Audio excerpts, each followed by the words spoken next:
E esse é o Caminhante Onírico. Eu fiquei sabendo que você não se inscreveu no canal e nem deu like. Por favor, inscreva-se e dê like para nos fortalecer caso goste do trabalho. Vamos à história. Após o falecimento de meu avô paterno, a família decidiu voltar ao sítio onde ele e minha avó haviam vivido, com o intuito de não deixar minha avó naquele lugar de lembranças e melancolia. Eram um casal do tipo tradicional. Muitos hoje achariam a vida deles terrível, especialmente a da minha avó. Meu avô, enquanto vivo, era um homem extremamente ranzinza, cuja paciência se esgotava com qualquer som, risada alta ou tom de voz elevado. Mas ela o amava, mesmo assim. Nós, as tias, as primas e eu, nos reunimos na varanda, buscando dissipar o clima de tristeza que envolvia a casa. Minha avó estava junto. Nosso objetivo era fazer naquele momento uma celebração de vida, apesar da partida do nosso avô. No entanto, as conversas foram até tarde na madrugada. Minha avó estava empolgada, não havia tristeza enquanto estava conosco. Entre uma pausa e outra numas conversas, ouvimos passos arrastados, típicos do meu avô quando estava vivo. Ecoaram dentro da casa, acompanhados pelo seu característico resmungo irritado. Então perguntei, cheia de medos e receios: vovó, já que viveram juntos por tanto tempo, ela poderia ter pego algumas de suas manias? Quando entramos na casa, não havia nada. Poderia ser apenas a nossa imaginação. Percebemos que nossa avó estava aflita em seu quarto e já queria ir dormir. Pegou sua coberta, dormiu, provavelmente deprimida. Sabe, ela era muito apegada a nós e ao seu falecido marido, mesmo com todos os defeitos. No dia seguinte, percebemos que ela estava ruim, febril. Então a levaram ao médico na cidade, que dava algumas horas de viagem. Naquela noite eu estava sozinho em casa, trancado em meu quarto, fazendo as minhas tarefas escolares. Tudo parecia normal, até que, de repente, comecei a ouvir passos ecoando no andar de baixo. Chegaram? A princípio tentei ignorar os sons perturbadores, atribuindo-os a qualquer explicação lógica que minha mente pudesse conceber. Teriam voltado?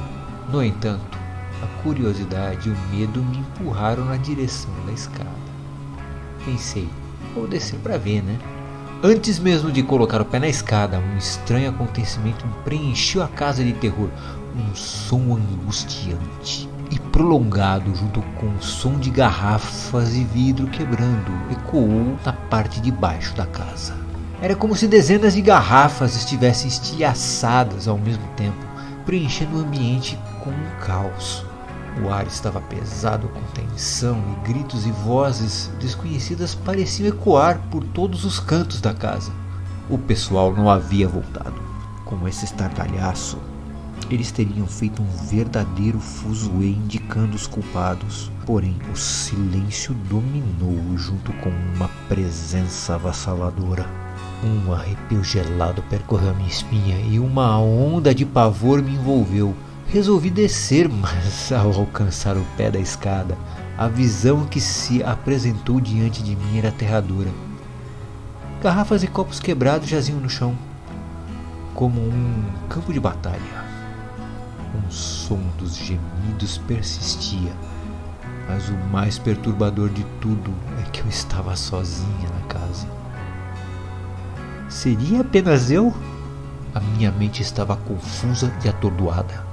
Tranquei-me no quarto e as lágrimas escorreram pelo meu rosto enquanto eu aguardava ansiosamente a chegada de todas com minha avó. E dentro do quarto ouvi ressoou dentro da casa. O horror congelou meu sangue. Era como se o espírito do meu avô estivesse presente, manifestando-se de alguma maneira inexplicável.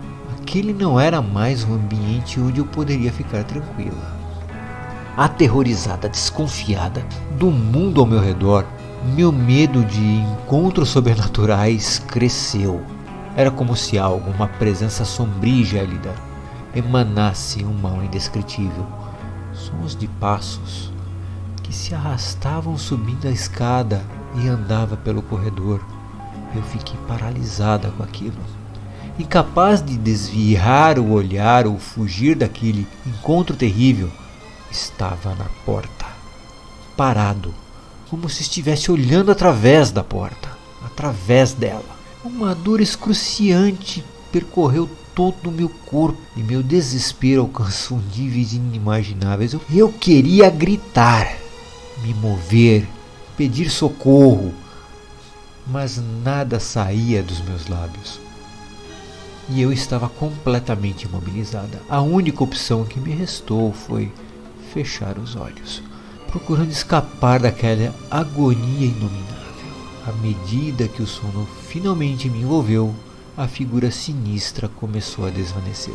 Mas o trauma que ela deixou permaneceu comigo.